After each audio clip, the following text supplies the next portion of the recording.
Hey foodies, thanks for watching. I remember in my childhood going over to a friend's house and their parents made this amazing dish. And it was just from a box. And I thought, you know what? Let's recreate that. Let's make this fun, exciting, and so flavor infused that we won't want to go back to that boxed version. I want to show you how to make a hamburger helper, home style cooked, that's even better than the boxed version. It's so easy, and it's probably with ingredients that you've probably got at home. So we want to start over at the stove, and I'm going to preheat my skillet. And I've got my skillet pan, and it's a large skillet pan, and I'm just going to get that nice and hot. And while that's heating, you can see I've got some ground meat. I've chosen ground turkey. Traditionally, like a hamburger helper of type would have like ground beef, but I want to go a little lighter in the fat. I'm going to add a bit of red wine just to really fancy it up a little bit, but that looks like it's hot. So I'm going to start by adding my butter. You can see it's melting nicely. So we're going to let that melt down and get all yummy. And I find if you let the butter melt just enough so that it browns, and you'll see it brown in just a moment, it just adds a whole other layer of flavor.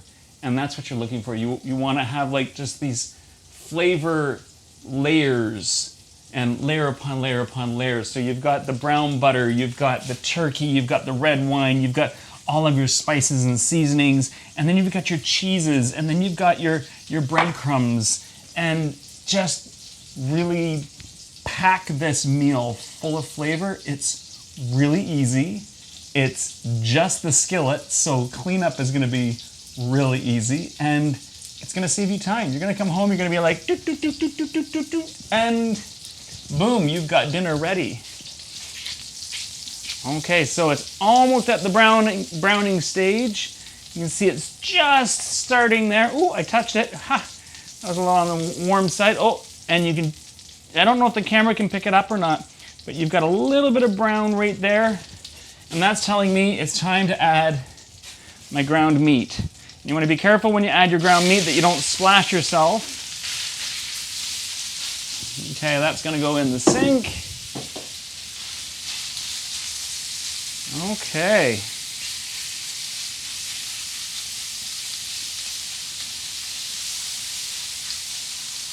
Nice. Just cooking up really nicely. So I'm going to add just a little bit of the salt.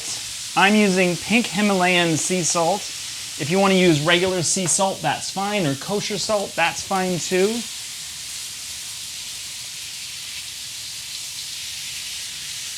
And you can see it's starting to brown a little bit. I'll just bring up some of these other pieces. There we go. You can see some of the brown bits there. Isn't that nice?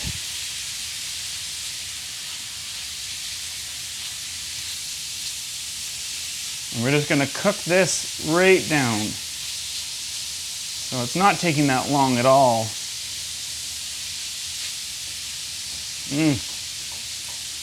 And I find if I constantly stir it, it's going to keep breaking up the bits of meat, so you get almost that crumble effect. So that meat is almost cooked.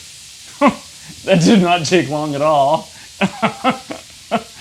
That was shocking. It didn't take long. Okay, so I'm going to call that almost done. You can see little bits of pink, but it's going to keep cooking. So I'm going to add my red wine. And the reason I'm adding my red wine is I want to have that real meaty flavor. And that brings out the, it almost gives it a beefy kind of a flavor, but keeps the idea of low fat because you're using turkey. There we go, stirring that. I've still got my skillet on high. I do want to cook off some of this juice. And you can see that's all been cooked.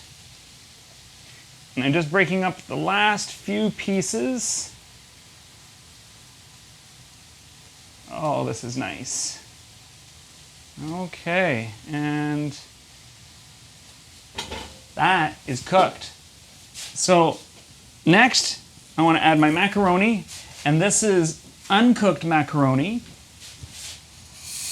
I'm going to throw that in there. I'm going to put in my spices. There we go. I'm going to put in the remaining amount of salt. I'm going to put in my milk. There, that just made it get quiet. And my water. So now all you want to do is you just want to stir this up. And we're going to let this cook for about 10 minutes. The noodles are going to absorb all of that water.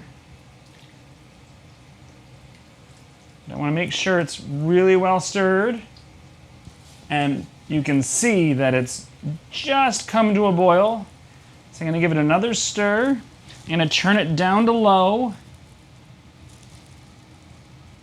And for me, it's as low as it'll go. I'm going to cover it. And I'm going to stir it every so often. When I'm ready to broil it, we'll come right back. See you in a moment. So I have to be honest, that did not take very long. Maybe 5 minutes. I'm going to shut it off because it looks like it's done. Look at this. It looks amazing. I'm just going to give it a stir. I mean, it puffed up. All the noodles puffed up really nicely. There's very little to no liquid left. So now I'm going to... Oh, I forgot to add my pepper. I might as well add my fresh ground pepper right now. There we go. Give that a stir in. It smells really good. I'm looking forward to trying this.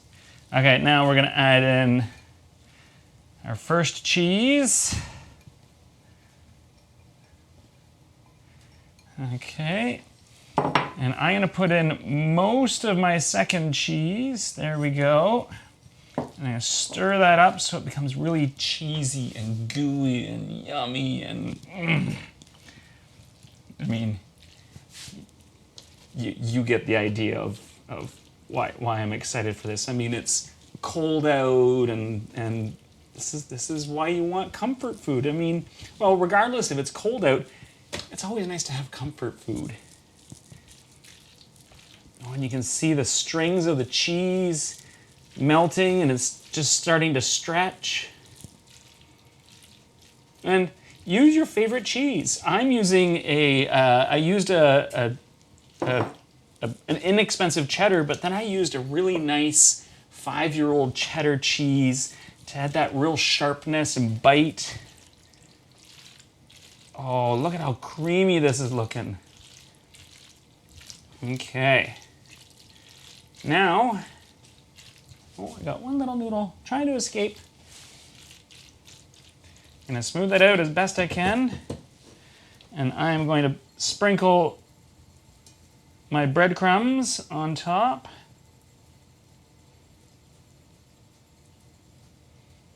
There we go. I mean, I guess you could take it another direction and you could do crunched up chips, but I kind of like the idea of breadcrumbs. It seems a little healthier. And then just the last little bit of cheese. I know, I'm throwing a lot of cheese on this. I can see serving this with a salad, nice green salad. And I might just do that. There we go. So I'm going to pop this into my oven. I've got the broiler on because I just want to melt the cheese and just toast things up a little bit. Should only take about a minute. And there we go. And I think while we're waiting, I'm gonna grab some lettuce from the fridge. I've already got a head that's been cleaned. And I'm just gonna chop up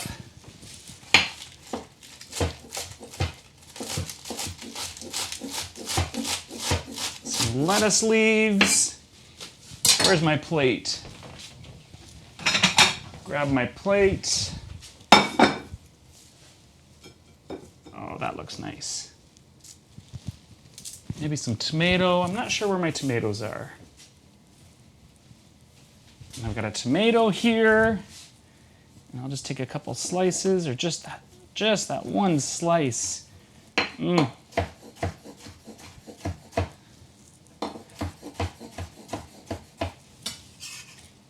then, there we go. I need a little squeeze of citrus. I'm gonna use a little bit of lime. There we go. And a little bit of olive oil. And I bet, no, I gotta get some salt and pepper on there. Well, there's my pepper. I got a little bit of salt. There we go. There we go. And I bet that pasta dish is ready. Oh, look at that. Look at that. Bubbling, hot. Oh, it smells so good. I'm gonna get a big spoon, not to eat, but I can use a fork. And just dish myself up. I've got some lunch ready. This is great. Oh my goodness, my kids are gonna be so jealous of what I'm eating.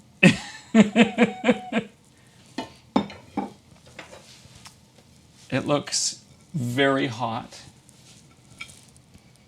Oh, you can smell all the different flavors. They're very subtle, but I'm really curious how it stacks up to my childhood memories.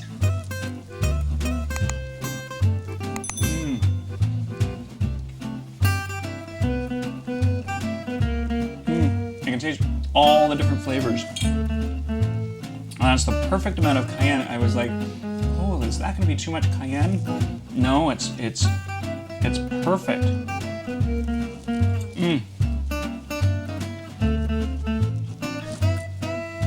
If you're looking for the recipe for this, you can visit glutenfreeguy.ca. You can also follow me on Facebook, Instagram, LinkedIn, and Pinterest. And coming up next is this. See you soon.